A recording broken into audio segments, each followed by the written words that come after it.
morning, my name is Jen George from Tammy, and today I'm here with the birthday boy / country manager of MealPal. I've got Paul here. Happy birthday. Thanks very much, Jen, and thanks very much for the beautiful birthday cake that I've got. Food bribes. I don't like the candle, we might set the fire alarms off. But yeah, thanks very much. Good. So who are you and what's your startup journey? Cool. So I'm Paul, I'm currently General Manager or Country Manager of MealPal Australia and have been since May this year, which is when we launched in Australia, in Sydney. It's been a great 6 months, really kind of launching a brand new product, a brand new concept, to be quite honest with you. Yeah. There really is nothing like this in Australia. Genuinely isn't. So that's been exciting for the last 6 months, building out the two sides of our marketplace here. Prior to that, I was at a couple of other marketplace, double-sided marketplace businesses. One still in the hospitality industry, connecting with customers, which was a business called Hey You. And prior to that, 4 years with a business called Groupon, which again is a two-sided marketplace connecting customers with restaurants and other great experiences for them. So you have a type. For the last 6 or 7 years, yeah. That's awesome. And so I guess when you got into startups, did it feel like you were getting into this big tech bubble, like there's kind of is that jump that people have to make now, or do you think you just kind of fell naturally into it? Yeah, it was a big jump. Back home, you can probably tell by my accent, I'm not. We don't hold it against you. So back in London, I spent 4 or 5, I think it was about 6 years in FMCG sales, really representing some of the big brands selling into supermarkets over there. So your Tesco, Sainsbury's, Asda's, Morrison's. For the Brits out there will know those names. So that was very much more of a traditional, old-fashioned way of doing things, doing business. So coming into Australia, which was completely accidental, by the way. It was halfway through a gap year around the world sort of trip, and 7 years later, I'm still here. It seems to happen a lot. Is it like a thing that people just kind of go head over to Australia and check it out, but then end up staying? Or I think so, yeah. The weather's just so much better than it is in London. Apart from today, where it's pouring down with rain. Yeah, but, we'll ignore that. Coming into Australia and coming into Sydney in particular, I was blown away by just how advanced the tech scene here was. Yes, okay, London's got a great tech scene as well, but being able to jump into that with Groupon was a fascinating experience at that time. It was really early stage for us. This was back in 2011. So we were at the forefront there of creating something that would become really, really big in the future. And we learned a lot about the right ways to do that, which I've taken on into the next few roles. But yeah, to answer your question, it was a big change coming into that. Thankfully, the global scalability of Groupon meant I could learn it quickly. And then my next role after that at Hey You, which was more of a national brand, I could take a lot of what was learned there into Hey You, and we did some great things there. And now into MealPal, where we're back into a global business. Yeah, well, back into global business, but very much building out on a hyper local level. Here, which we've done since launch. So we launched Sydney. So this is for anyone who's looking at startup and scalability in a short period of time.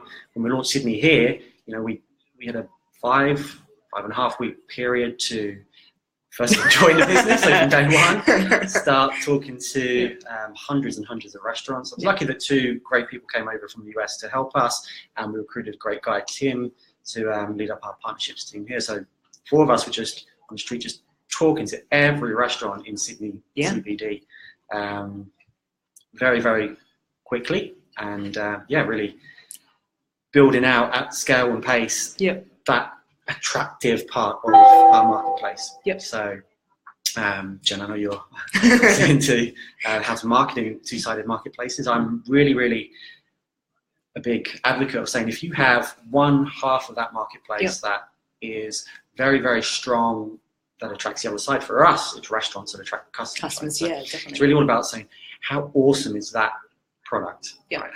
So for us, it's how great are those restaurants, how great are the meals that the restaurants are serving. That makes it so much easier to attract the consumer side. Definitely. And that content, the focus of the food, the ease, the convenience. I mean, it's an easy sell, surely. It's an easy sell to the restaurants. I mean, it's interesting because MealPal works so well for Sorry, for people who don't know, how does MealPal work? What MealPal does, we help the customer side of our network. I guess budget their monthly lunch spending, so they can buy a monthly plan with us and get over 20 or 12 for that, and use that for the month to buy their lunches. So to put it into context, when I was working in Surrey Hills and CBD before that, and thinking about what I spent on lunches, you know, I'd spend easily, in Sydney now, it's $12 just for a sandwich, or $15 if you want a burger and fries and a pint. Exactly. So you're spending, it's crazy, but it's $60-70 a week on lunch, which is around about $250 a month. So MealPal, we just help people. So okay, well, you know, I can buy a plan, and for over $150 or $100 a month, I've got. You can cap it, and you can control your exactly. spend. So really easy to budget what you do. The other side of the network, then, which is our restaurant side, we help them by saying, right, how can we make this more efficient for you? How can we get these orders in a way that doesn't interrupt the business that you're already doing? Because you're already a busy restaurant, but you still want more orders. You want more new customers coming in your door. You want to still expose your brand. So we just let them offer one meal per day, so like a daily special, and we order that basically in bulk from them several hours in advance of the peak lunch period, so they can do all the early prep before, when they've got that downtime, have things really together, so that when the customers come in, it's so easy. They just breeze in, say, hey, I'm Jen from MealPal here to pick up my, what's the one near you? LMH Foods. With their lamb couscous salad. So I'm here to pick up a lamb couscous salad, and it's there ready waiting for you because they've done most of the prep before. So it's great for restaurants. I know you're very well connected in the restaurant scene, so any restaurants that have worked with Jen before, if you want to check out with MealPal, it's like getting a catering order, right? Everyone loves getting a catering order in restaurants. You can just do it all in advance, in bulk, bring down your labour cost per item, and work really efficiently with those ingredients. That's what we're doing, right? We're just trying to make both sides of our network incredibly happy. Just sounds like a great cause. So with this big vision, you know, what's your team culture like? Because obviously, you know, day one, or sort of, you know, a couple of months into the country, trying to get this app out into the country. What's the culture like to make sure that you can kind of hit the ground running within your team? Cool. So culture builds itself, right? I don't think you can ever force culture. You can't write a culture. You will love agenda. this. Exactly. You know, we are going to do this at this time of this day of the week. That just doesn't work, right? So you start out by recruiting the right people. And I know it's a bit of a cliche, but you recruit for attitude and you can train for aptitude, right? So as long as you've got people that have got that willingness to work hard, they're smart. Similar values. Exactly. Exactly. Identify that in the recruitment process really early, rather than, you know, how many years have you been selling to restaurants, or, you know, how much digital marketing experience do you have, right? At restaurants for like the last 20 years. I think that's exactly. good credit. Those are great things to have. Don't get me wrong, if you can find someone who's got the right attitude and they've got hospitality experience, perfect. Okay. But it's more important the people that you bring into your team have got that right attitude and you know, work ethic. Culture will then form around that. You'll have great people around you that are smart, work hard. You'll form the culture yourself, and that's what we're doing here. You know, lucky to have Tim and Chanel working with me, who are both super smart people. Incredibly hardworking, both of them. I mean, we were up at 7 o'clock this morning, out there, all of us flying, handing out flyers on the streets outside Winnie Station in the rain. You know, and that's on top of Tim going to sell to restaurants later on, and you know, Chanel coming in and answering the customer queries and things like that. So, yeah, finding that real attitude at first is so important to then culture will develop around that. Yeah, definitely. And especially when there is such highs and such lows in startups, you know, having that kind of core team that can band together and kind of rough through it is probably a lot more important than having the right skill sets around the table. Yeah, definitely. Yeah. And look, I mean, we're a global business, right? So we've got teams in New York. Is that balance? Is it different cultures in every city or country? Well, there's definitely a theme of that. Surround yourself with smart people throughout MealPal, and people who work hard, right? Just blown away by the different time zones, and I can get in touch with people in New York at crazy hours for them, but they're still there on call for me, which is great. So that's definitely a theme that permeates right the way throughout us. We just launched Paris yesterday, which is great. So a lot of the team have been over there, and you know, they've got great meals. It's Paris. You'll have to go visit the Paris team for. Definitely pitching for that, right? Exactly. You know, great cheese and some great wine for lunch for sure. Seems mission critical, right? That's awesome. So where is MealPal heading? You know, what's the next couple of years look like as a global business? Yeah, so we're going to go into more countries for sure. So there's definitely a roadmap for that. Paris is just the first of many more that will come, and also grow out the territories where we are. So for us here in Australia, we're in Sydney CBD and Surrey Hills. So we just launched into Surrey Hills maybe 2 months ago, and then just launched into Melbourne CBD just about 6 weeks ago. Yeah. So, we're still very small footprint here in Australia. So the growth for us will be to continue to grow outside of that into other great areas like North Sydney here and Chatswood and Parramatta, where we know people are working every day and want great lunches. So that's definitely exciting. So how many cities globally are you in now? Oh, good question. More than 3. I think it's 12 now. Yeah, give or take. And so what sort of roles are you hiring for in Sydney to make sure that you guys can keep up the same pace on our little island all the way down under? Well, we're definitely looking for more awesome partnerships people. Yeah. So people that will come in and help us bring on more incredibly great restaurants, serving great meals for our customers. Because like I said, I know that's what works for attracting the customer side. Yes. We're lucky to have great partners. By partners, I mean restaurants in both Sydney and Melbourne. And we just want to accelerate that with some partnerships people. So as long as you've got the right attitude, you can come in, you can work hard, work smart, get on really well with the restaurant partners. If you've got restaurant experience, awesome. Definitely want to talk to as many people that have restaurant experience. Sure. So they understand the pain set. Yeah. So what are some of the lessons? I mean, you've worked in so many two-sided marketplace business models. What are the biggest challenges that you see for two-sided business marketplaces? Sorry, I will mute that awkwardly. I think some of the challenges are you've got to grow both sides quickly. And when you're in your startup stage, it's where do you focus your attention on? And you get pulled from shiny light, right? Exactly, right?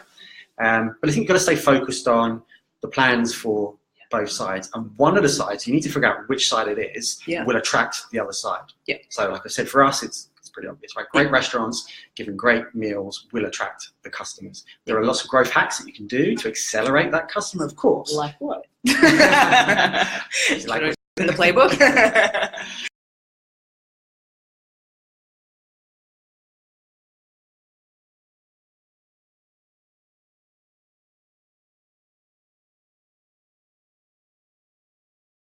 No, that shouldn't stop that. Yes? I think we're okay. Sorry. Pausing.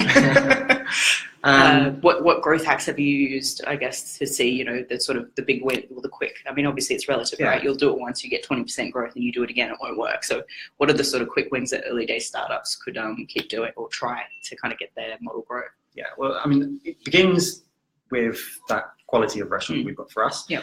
We know the power of referral. Getting people on board, your early adopters who love the product because of the great restaurants we've got, great meals, and getting them to refer their friends and their work colleagues. Like, it's so obvious, right? You go downstairs. We're in Barangaroo here. There's 10 or 12 restaurants that are on MealPal down here. So we go downstairs. We pick up our lunch from wherever: Sumo Salad, Bell's Hot Chicken, Georgie Boys. Bring it back up here, some plugs for some of our great restaurants there. How many times do you go to Bell's Hot Chicken is probably the question. Oh, far too many times. But wow, that hot chicken is good. But you have no favourites though? No. Yes. Definitely not. Good answer. So you bring that meal back up and everyone's going to say, oh, where did you get that? How did you get that? And you say, through MealPal. So if we can accelerate that process by encouraging people to refer their friends and colleagues, then that's a no-brainer. Definitely. So we see great referral power for us in MealPal, definitely. That's great. Getting out there and talking to people as well. One of the things why I still love street flyering, apart from days like today where it's raining, normally you just get to talk with your customers and you do actually get the opportunity to engage with them. And so many of them now in Sydney have joined MealPal and say, oh, I got it already, love it. And you can stop and say, where do you get your lunch, and how do you find the lunches? Is there any feedback? And we do encourage feedback from our customers. We give that feedback to restaurants. So again, one of the great things that we've developed here at MealPal is the opportunity for customers to rate their meals always, and then we can give restaurants that feedback on that, and they really appreciated that. So, yeah, it's really hard for me to get this and find out what ingredients are working, what ingredients are not working, which of the meals that I'm serving are more popular, and what are people liking about it. So yeah, that's definitely good to keep that open communication with customers and feedback to the restaurants as well. Yeah, and is that your tactic to get your team out there as well? I mean, by the sounds of it, through all your roles, you've always been in touch with the customers, hitting the streets yourself. How do you instill that same sort of mentality with your team to go out and literally talk to customers so they can find where the loop or the holes are at the moment to get your model working? I mean, we all do it, right? Yes. Whether you're on the customer side of our business or the restaurant side of the business, you've got to get out there talking to customers. Even people that work on the customer side of our business, they're talking to restaurants as well. So personally manages our customer inbox. We don't hold it back from talking to the restaurants as well. So because it's a small team, it's easy to foster that sort of attitude of saying everyone can do everything and talk to everyone. But it's important that we don't stop talking to both sides of our.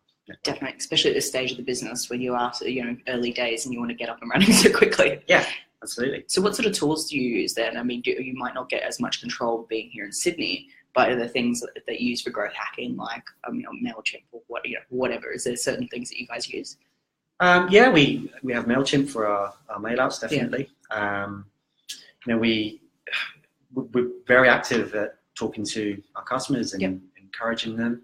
In terms of other tools, it's probably nothing that others aren't. We just believe in the power of our product from the supply side of our network, and then doing what we can to accelerate that through lots of different ways. I guess one thing maybe that we can talk about, and I'm open to anyone that's in this group that wants to talk more about it, is we're happy to actually go into businesses.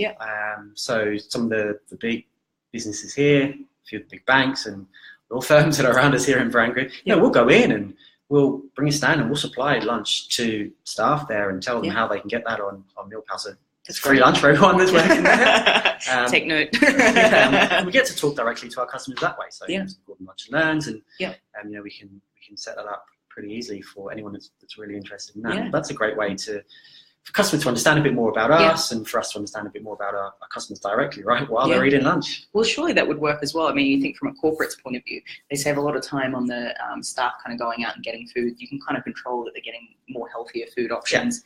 It's kind of a nice way to kind of give back to the, a nice value add to staff without having to have food delivered constantly. Yeah. In actual fact, funny you say that, there's a couple of companies that have already started putting their whole staff onto MealPal, so they'll pay the subscriptions for them so that they can have that work perk and get them access to great healthy meals, because we're very keen on making sure that we've got a great range of everything that anyone would want, from salads and hot chicken to hot chicken on the other end and the burgers and things like that, which are going to be your Friday treats maybe for some people, and the Monday detox is the hit the juices. There's juices and smoothies on there as well. So fantastic. So definitely a great way for businesses to encourage their staff to eat properly and go for a walk and kind of go together as a team. And do you know what, Jen? That's a funny thing you say that, because we do see that people from where they work to where they're picking up their lunches, it's much further than I would have ever thought anyone would be walking for their lunch. But maybe it's because, I don't know, they can flick through and see everything that's on offer and stay there, and it's ready and waiting for them when they pick up. So a 10-15 minute stroll is not such a big deal when the weather's better than today. Yes, we'll ignore that. And so what are some of the successes or the the things that you've found that have worked in all three businesses kind of as you come through in two-sided marketplaces? Without giving away secrets, of course. I really don't think there's any big secrets to give away. So what's worked? Except coupon codes for free meals on MealPal. I think I keep going back to it, but it stems from the quality of the supply side. Right. Don't want to sound like I'm repeating myself. Go stick on message, right? all three of the marketplace businesses, it's been that. I mean, we went out of our way at Groupon to make sure that the deals that we did were vetted to the highest quality, and we walk away from partners that wouldn't fit for us, and we got feedback from customers and just made sure that quality of what we were doing there, providing was really good. Hey You, we went out of our way to select the right cafes and quick service restaurants that were in the right locations that people wanted to go to. And you got to love the accent. Oh wow, there's actually feedback coming up. Thanks for the birthday wish. Just making sure that it was where people wanted to go to and the offering was what they wanted. Just accelerated that at MealPal by making sure it's where people want to go to and what they want to eat, and doing it in a way that's super efficient for the restaurants as well. So and as a leader, how do you keep that, your compass, so to speak, heading the same direction, making sure that you're not taking any quick wins so that you can, stay on task? It's tempting to take the quick wins. Yeah. Sometimes you gotta be tough, and sometimes you got to tell your partnerships people that a particular restaurant isn't suited for us. Which can be disappointing if they've worked hard and engaged that partner. If it's not the right fit, you got to learn from it very quickly. But that's important. It probably starts from making sure that people with the right attitude are on board, and then you won't actually have to tackle that. People, they're on the same page as you, right? They're also out there talking to customers, out there talking to restaurants, and they just get it. Their own guide on what's right and what's wrong then. That's exactly. So if you go back to starting hiring smart people with the right attitude, 9 times out of 10, you actually don't have to do too much in correcting that compass. Occasionally, but don't we all? And so as a leader then, you're across different time zones, global company, you've got managing staff here and trying to grow. How do you yourself manage your own headspace? Yeah. Does anyone know this? It's a really good question, because I was up until 1 o'clock in the morning last night working on a shared Google Doc with some people over in New York, and then up at 6 o'clock this morning to go handing out flyers on my birthday. Sugar to help, please. Yeah, exactly. So more sugar and carbs definitely helps. But look, I think it's Mental Health Day today. Yes. Is it as well? So probably a good time to talk about that. Mental health is incredibly important and thing to make sure that you manage in your workplace, and you do need to find the time, no matter how tempting it is, to just keep working. You've got to find that time. I personally, I go out running. I put some music in and run around the parks and streets of North Sydney and across the bridge and into the CBD and around the Botanical Garden. I just find that's a really good getaway. Yes. Yeah, gets the endorphins going, but it's also nice just to be out there and breathe the fresh air and things like that. So that's what I do. I also try and learn a lot as well. So probably shouldn't say this, but working in a tech company, there's a lot of room for me to increase my tech skills, but it's something I enjoy, right? Yeah, so that's great. I've just enrolled along with one of my colleagues in a SQL course. Nice. So learning some new skills there. Fantastic. I do that for a couple of hours, and that, although it's work related, I just enjoy it so much. It helps me. Taking time with your family and partner is important, so we try and get as much time on the weekends as possible. If we go out and go for a walk or take a break away, then walk away from the phone.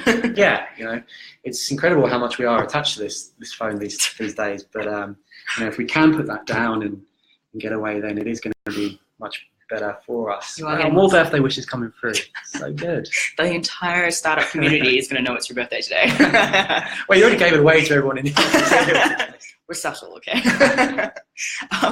And so, is there other startups that you kind of look to for, I guess, that you admire the way that they're doing things? It might not necessarily need to be, MealPal 2.0, but that you kind of look for guidance? I think the scene here in Sydney and Melbourne, I spent 6 weeks down in Melbourne launching the team. The startup scene is so incredibly tight-knit and compact. Even when I was down in Melbourne talking to a lot of the co-working spaces and introducing MealPal to them, they always come in back here for a day for free. That's nice. Go and set up over there. And that was cool. So I got talking to people there, and there's definitely a lot of people in Melbourne. Here in Sydney, my old colleagues, I look at what they're doing. I've worked with some great entrepreneurs in the past, and shout out to Adam, who I was working with. He founded Beat the Queue, which became, I love what he's doing with... it's a bit of a bromance. Yeah, a little bit, but Don't tell him that. Yeah, he's built a great culture at Audimentum, which I respect and like there. Rebecca, who was the other co-founder, actually going to one of her events this evening. Yes. So it'd be cool to see her new business and how she's going to grow with Zambezi, which is cool. And then, the other leaders that I've worked with in the past, Sean, who was the CEO, Yu, one of the smartest men I've ever worked with. A lot of respect still for that guy, and I've learned a lot from him that I look up to and respect. And going back to that time at Groupon, Alistair, another great leader that I worked with there, so then he's over at Menulog now. Such a good guy with people. I never met anyone that didn't like him. Damn, so jealous. If anyone's out there, raise your hand. But those people are still people that I look up to and respect so much, definitely. Even go back to, funny enough, the time when I was in the UK, so working for that FMCG company, worked for a really strong female leader, Lorna Davidson, who I actually learned a lot in terms of strength of growing a business very quickly. Business called Tactical Solutions there. I still keep track on what they're up to. So funny enough, it's people that have influenced me in the past that I still look and see, okay, what can I still learn from them? That's fantastic. And of course you, Jen, I remember when you probably don't even remember it, when you gave me a cold call when I was at I remember it. Pitching, I was like, whoa, who's this super incredible salesperson? Oh, she's actually the founder of the business. Got to pitch everyone, right? So with, I guess, the startup community, you see that there is that maturity coming to the Sydney startup community, especially at that global level, because people are kind of moving on to their second and third and fourth sort of businesses, rather than everyone being the new kid on the block. Yeah, everyone's definitely learning. The hard way. I will raise my hand on that one. Cold calling everyone. But you got it, right? As long as you learn from it, that's the main thing, right? And definitely people are out there learning and moving on and developing a better product. So where does Sydney and Melbourne sit for that now? Definitely improving. There's some incredible VCs out there now as well, supporting local Australian businesses. And that helps a lot. So more VC support for local businesses in Australia is definitely going to help accelerate that more, and then we can start Australian business start competing more on global scene as well. Definitely. So I was talking to, funny enough, another ex-colleague of mine who across to Australian startup, and they managed to get some funds, and now they're launching in New York and London as well. So any more of that is good. Oh, massively. And is there any up and coming startups or techs sort of companies globally that you're kind of watching at the moment? Watch everyone that's in our still tech space, for sure, definitely. But still, we're pretty unique in what we're doing, particularly here in Australia. There's some exciting stuff in the US that will come across to Australia. But to be honest with you, there's so much in Australia already. I don't think we need to be too worried about a lack of talent here for sure. No, that's awesome. And I ask everyone this. I actually should do this one first. Podcasts, books. Is there anything that you listen to or watch at the moment to kind of get ideas or advice? Yeah, wow. Try and listen to as many podcasts as possible, particularly when I go out running, for sure. Book I'm reading at the moment is From Good to Great. Oh, great. Yeah, which I've actually had on my bookshelf for far too long without reading it. It was given to me by an ex-manager of mine. Did you get fired? You didn't read the book? No, it was just moving on to bigger things. He gave it, but it's a great book, right? Yes. We should find out his name and tag him in this. Well, his name is Casper. He's now the global CEO of Kentucky Tours, so he's definitely moved on to big things. But he gave me that book, so that's what I'm currently reading at the moment. So I've got around to that, and there's some great lessons in there, right? Just that. Okay, so we do things well, which is great. How do you then scale that? So it's not just about keeping it small. It's about saying, okay, we can keep what we've got. That is good, but make it across a whole bigger team, which of course is a journey we're going to go on with MealPal here as we expand the Australian team from just Sydney, Melbourne, CBD, and we bring on people in sales, people in marketing, people in customer service, right? How do we make sure that all fits together without losing what's made us so strong to start with? Yeah, that's fantastic. And if you could have a superpower, what would it be? Wow, okay. Yes, this is the hard one. Oh, I didn't expect that one. Yeah. Got to put people on the spot for this, otherwise they come up with weird, pre-planned. I can subscribe to 1,000 MealPal subscriptions or something, right? I'd love to read minds, actually. Oh, really? Yeah, definitely. Yeah, particularly because I guess I spend a lot of my time, as you have, talking to people across the table. And you're trying to read the body language. Yeah, you try and read that, what are the verbal and non-verbal signs. But if you could actually get in and wow, how great would that make the negotiation? It'd be very scary in this, right? Like, oh, squirrel. No, that's cool. And I guess what's next for the rest of the year for MealPal, what you guys are trying to do? So here in Australia, we are looking to grow out more restaurants, and more great meals in Sydney. So we launched Sydney back in June 6th was when we launched. So it's very early days. It's scary how it is still, but so we're currently adding more restaurants and more meals for our senior subscribers, and more territories. We've just launched Melbourne a couple of weeks ago, so we're doing great things down there to introduce the more and more customers to those restaurants that are coming on board. So that's the focus between now and the end of this year, and hiring for more great people to come onto the team. So very much in hiring mode at the moment. And so how can people support you? People are watching, what can they do besides signing up to mealpal.com.au? You can, and I'm happy at the end of this to put together a link for a special offer for anyone who's watching this to get maybe some extra meals added into a MealPal account if they want to come on board and try it out for sure. We'll do that, and I'll pass it over to you. And we'll just add it to whatever works. Thank you. Cool. You can see a comment there from Caroline saying Melbourne is my hood. So we'll definitely make sure that Melbourne gets rocking for Caroline and people down there. Oh, do you consider MealPal the Uber of your industry? Oh, okay. Can see the questions coming up there. Sorry, I missed that. Do you consider MealPal the Uber of your industry? Well, we don't have cars and drivers, and I think it's easy to say we're the Uber of this and we're the Uber of that. And, Uber does its thing. We do our thing. It's a two-sided marketplace as well. I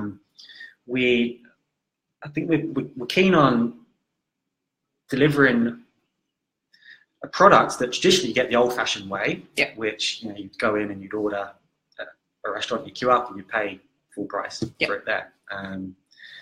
Which I guess Uber does.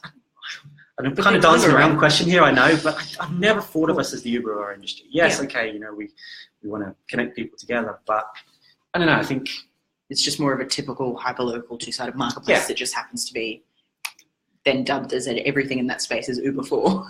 And we're very much trying to build out a quality product for people to make their life easier and save some money at the same time. So I guess there are some parallels to Uber in that, but no, to answer the question, I've never considered it. But, Ignoring the black background, they're actually a really colourful brand. I should have got a MealPal sign. Draw one.